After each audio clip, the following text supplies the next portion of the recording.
Hello guys! Hello children! We are back and today for our lesson, we are going to multiply fractions. So, let's start! Okay, so when we multiply, let us go back to our word clues. Okay? Multiplication. Okay? In multiplication, we use the word of, let's say, 1/3 of 1/2. So 1/3 of 1/2 means multiplying 1/3 by 1/2. Okay? It's just a review, okay? Another one, let's say 1/3 by 1/2. This also means multiplying 1/3 by 1/2. Another way is, let's say, 1/3 times 1/2. Okay? Or, if the fractions are, let's say, in a parenthesis, let's say 1/3 multiplied by 1/2. There. So, 1/3 of 1/2 is 1/3 times 1/2. 1/3 by 1/2. Okay, another 1/3 times 1/2. Or, inside the parentheses, 1/3 times 1/2. Okay, this all means multiplying 1/3 times 1/2. Clear? Okay, so let's start. Okay, so in multiplying fractions, it's very simple, okay? So let's go back to a simple fraction. Let's say 1/5 multiplied by 1/3. So this is very easy. You just have to multiply numerator to the numerator and then denominator to the other denominator. So as simple as that. 1 times 1 is 1. 5 times 3 is 15. So 1/5 multiplied by 1/3, the answer is 1/15. Very easy, right? So let's have more. Let's say 2/5 multiplied by 3/4. There. So 2 times 3, you'll have 6. 5 times 4 equals 20. But this time, 6/20 again is not the lowest term. So for this, we just have to simplify the fraction. So 6/20, just like what we discussed before, we have to get the GCF, okay, or the greatest common factor of 6 and 20. So what are the factors of, okay, we will identify the factors of 6. So factors of 6, we have 1 multiplied by 6 and 2 multiplied by 3. So both these two factors can have a product of 6. 2 times 3, 6. What about for 20? 1 multiplied to 20. 2 multiplied to 10. What else?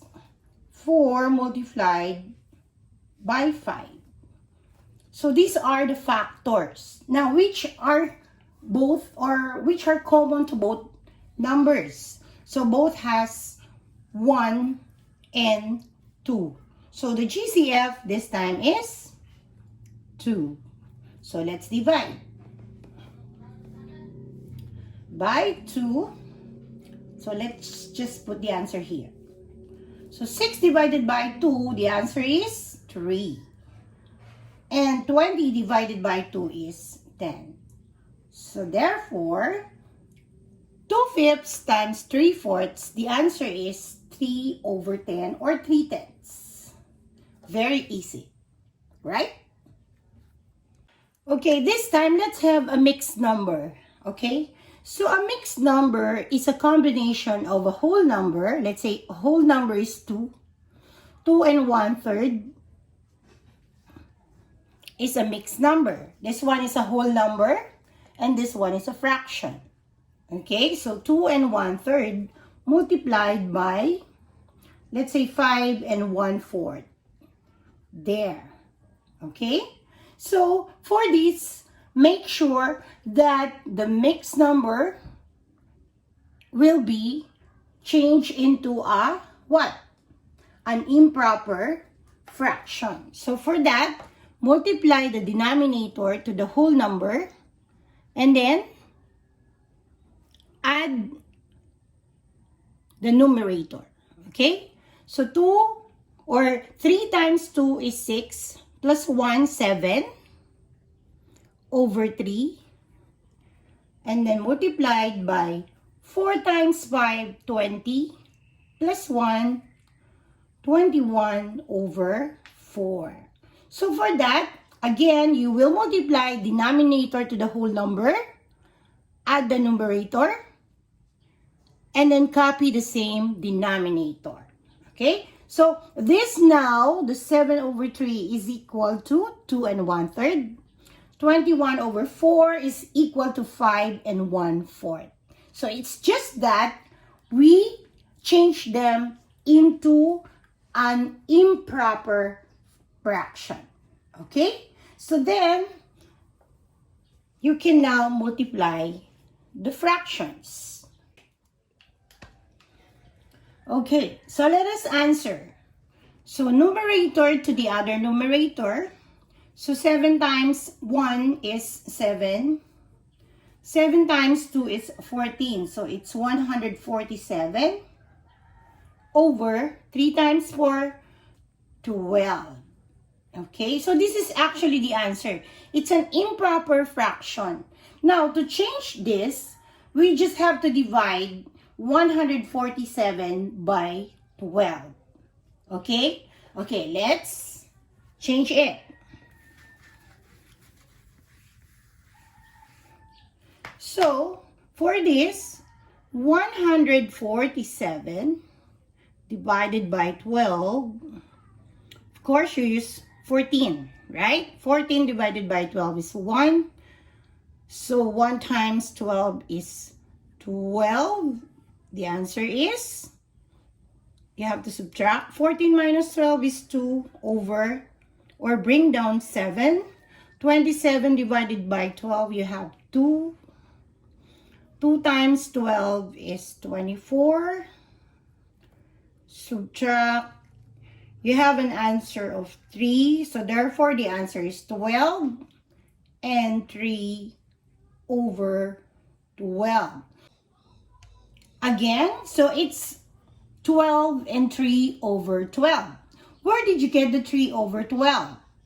Again, 3 is the remainder here. And then 12 is our original denominator. So 12 and 3, 12. So 3, 12, okay? 3, 12, you are going to get the lowest term for this again. So 3 and 12, divide this by their GCF of what? 3. Okay, so obviously it's 3. The answer is 3 divided by 3 is 1 over 4.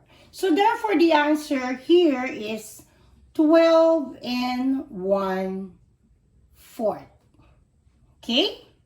Okay, let's have more. Let's say a simple mixed number.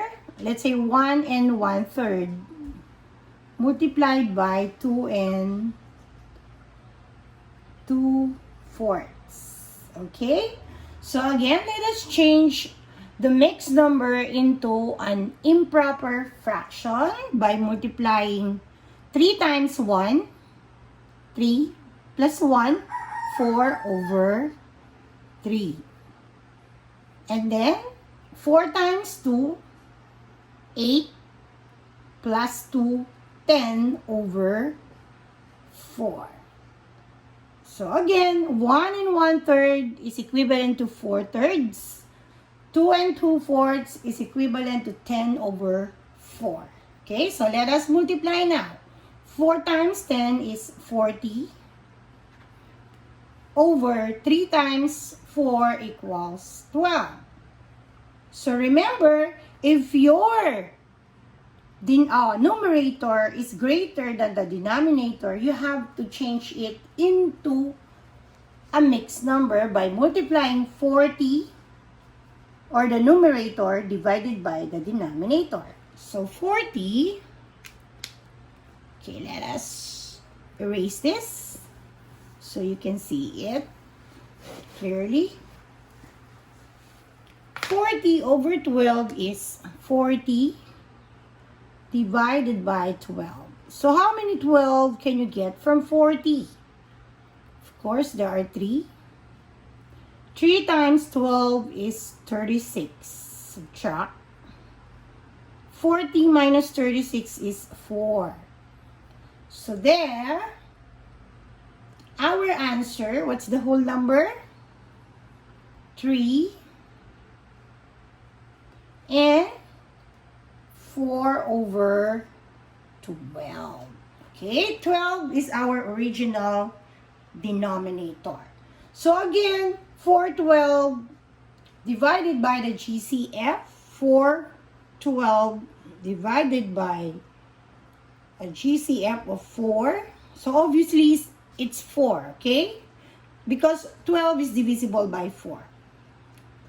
So this is 4 divided by 4 is 1. 12 divided by 4 is 3. So the answer is 3 and 4/12 or 3 and 1/3. So this is now the simplified or the lowest term. Let's say 3/5 of 1/4. You see? 3/5 of 1/4 means 3/5 times 1/4. So 3 times 1 equals 3. 5 times 4 is 20. So therefore, the answer is 3 over 20. Very easy. Let's say 4 over 6 by 2/4. Okay? 4 over 6 by 2/4.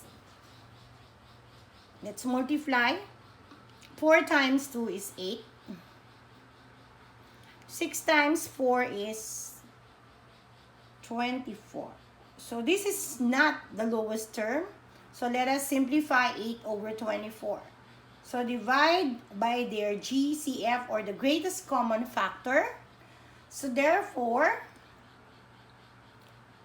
okay, what is the GCF? We'll have 8. Okay, so 8 over 8. 8 divided by 8 is 1. 24 divided by 8, the answer is 3. So the answer is, the simplified answer is 1/3. So 4/6 times 2/4, the answer is 1/3. Another example, let's say 2/7 multiplied by 1/2. Okay, 2 times 1 is 2. 7 times 2 is 14. So let's simplify. Divide by the GCF of 2. 2 divided by 2 is 1. 14 divided by 2 is 7. So the answer is 1/7. So it only means that 2/7 times 1/2 is 1/7. Okay, let's have one last example. A mixed number, 2 and 1/4 multiplied by a simple fraction of 3/5. So again, we will change the mixed number into an improper fraction. 2 times 2 times 4 is 8, plus 1 is 9 over 4 times 3/5. So 3/5 is as is, or we did not change it because it's just a regular fraction. Okay, a proper fraction. So an improper by a proper fraction, the same. We just have to multiply 9 times 3. The answer is 27. Over 4 times 5 is 25. So again, this one is an improper. We have to divide. So 27 divided by 25, you have 1 and a remainder of 2. Okay, 2. Because you only get 125 from 27. Or one set of 25 from 27. And you have a remainder of 2 over 25. So this is now our answer. Okay? Very easy. So I hope you learned from this lesson.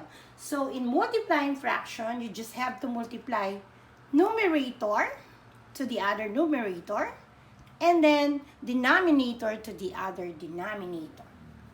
There, you just have to simplify your answer if it's an improper or it's not the lowest term.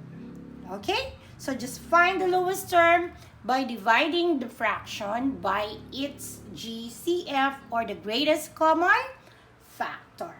Okay? So with that, thank you very much for watching. So see you on our next vlog. Don't forget to subscribe. Bye-bye!